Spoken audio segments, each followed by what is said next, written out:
Welcome back to our channel guys. Today's vlog is magluto ko tayo ng lettuce. Hindi lang siya pang salad, pwede din siyang lutuin gamit ang pork. So watch until then guys sa ating vlog kung paano natin ito lulutuin ang ating lettuce pork roll. Very simple but delicious. At sa mga bata na hindi mahilig kumain ng gulay ay mapapakain mo sila ng gulay on this way of cooking. So watch until end. Ito ay thin slice or manipis na pagkahiwa ng pork. So, ganito po siya. Manipis. Gamit tayo ng lemon para sa sauce, mayonnaise, and soy sauce. So, yan lang po yung ating i-mix para magiging sauce siya. Tapos sa meat is lalagyan natin ng black pepper and salt, not sponsor. Just only sharing kung ano ang ating ilalagay. So, yan. Ating lagyan ito ng salt and black pepper mix ang ating meat. Samahin natin. So this is my own version para mapakain natin ng gulay yung ating anak. First is we need to cut the lettuce. Slice lang natin siya ng desire natin or kasing haba ng ating meat. Kasi i-roll natin ito.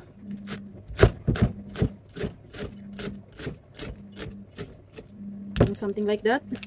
Hindi ko siya uubusin kasi gusto ko ng salad. Ako yung gusto ng salad. Ayaw ko nang niluluto.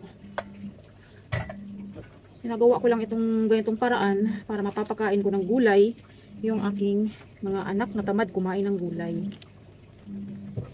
So kung nandyan na siya, nakalagay na sa pork roll, no choice na sila kung kainin.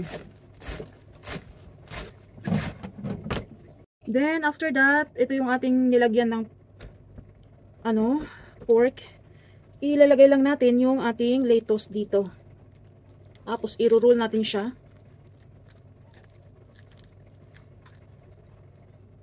Ganyan lang. I-roll natin siya. Tapos watch until end guys kung paano natin ito lutuin. A very simple delicious recipe. Simple but delicious. So sa ating mga bising ina, medyo gahul lagi sa oras. Hindi natin kailangan luto ng mahabaang lutuan. Kasi nga lagi tayong gahul sa oras. Bago pumasok sa trabaho, pag uwi sa bahay, trabaho again. So pahinga tulog lang. Kaya minsan lang ako nakakapag-upload guys dahil sa sobrang busy as in. Tapos ngayon, 1 week na lang is mag-start na ang summer break ng 1 buwan at kalahati. 1.5 month ang break ng summer break dito. Baga mag-i-end ang first quarter nila, ay ang first semester nila. Tapos by September, first week of September, first day pa ang kanilang pasukan sa kanilang second sem. So grabe ang busy kahit nagtatrabaho ako, kailangan kong gawa ng baon, hatid sa club. Buti na nga lang at mayroon ditong club. Mayroong pwedeng pag-alagaan ng bata. Malaking tulong din. Yun nga lang, malaking tulong, gastos din. Kasi walang mapag-iwanan, hindi uso dito ang kamakamag-anak, hindi uso dito ang pabibi-baby. At kahit mag-uso man ang kamakamag-anak dito, wala din akong kamag-anak. Kaya alone ko lahat, ginagawa ang buhay ko. Pinipikit ko na lang ang aking mata at nilulunok lahat ng mga hinaing, kumbaga.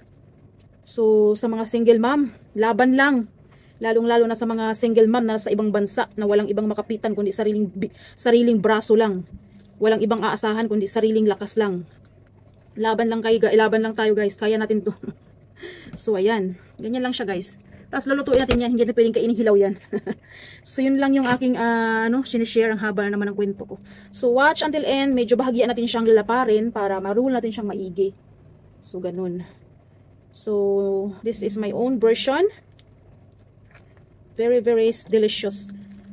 At hindi mo akalain na ang lettuce ay pwedeng lutuin. Pwede siyang lutuin. Yun. Guys, ito na po yung ating finished product. Let's put into fry pan without putting any oil. Kasi mayroon siyang mantika sa meat. So yun na yung mag-provide ng oil sa ating luto. Hindi natin siya iprito kundi i-grilled natin siya. And a slow fire. Para lumambot yung meat. Kasi ang meat pag nasubrahan agad sa init ng malakas na apoy is titigas. Yun. Yan yung ating way of cooking. 'Di ba? Guys, ito na po yung ating finished product. Let's put into fry pan without putting any oil. Kasi mayroon siyang mantika sa meat. So yun na yung mag-provide ng oil sa ating luto. Hindi natin siya iprito kundi i-grilled natin siya. And a slow fire para lumambot yung meat. Kasi ang meat pag nasubrahan agad sa init ng malakas na apoy is titigas. Yun. Yan yung ating way of cooking. Then after natin siya ilagay, this is mirin and soy sauce. Soy sauce guys is very light. Hindi yung hard na soy sauce, kundi yung light lang na lasa. So hindi siya maalat kumbaga. No need to put oil, kundi yun lang, soy sauce and mirin. Takpan mo siya. Wait natin na maluto yung meat, saka natin lagyan siya ng sauce. And very slow fire lang guys. So yun guys, after 30 minutes, nawala na po yung kanyang liquid. So on this part is ilalagay na natin yung lemon. Huwag masyadong madami para hindi masira yung lasa. And let's add mayonnaise, plain mayonnaise, and another soy sauce for final seasoning. Ito ay tansya-tansya lang guys, hindi naman ito pang business, kundi pang kain lang. So yan.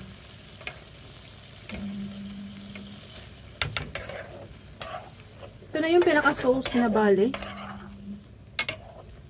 Mayonnaise and lemon. Ang bango. Kaya magpatalo yung amoy ng lettuce eh.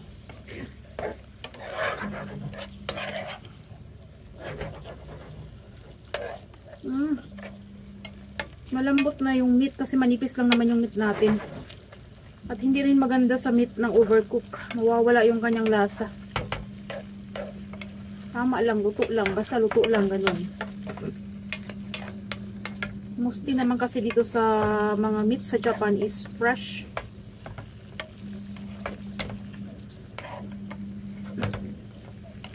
So, yan lang guys.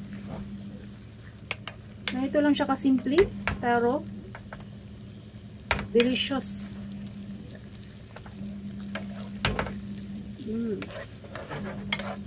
This is finished.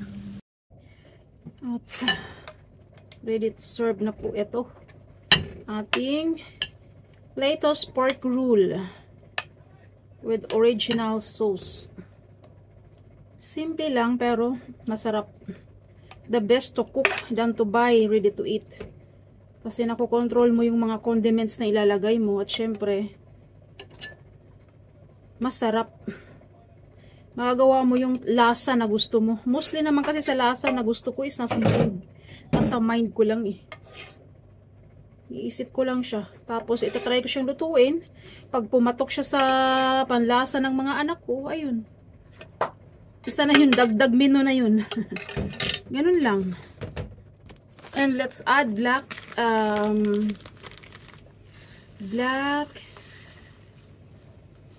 tawag dito,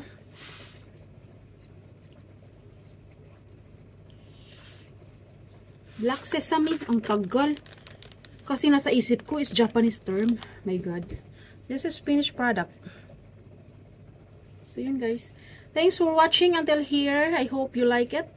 Please do like, comment and subscribe, and let's eat. Thanks for watching. Bye bye.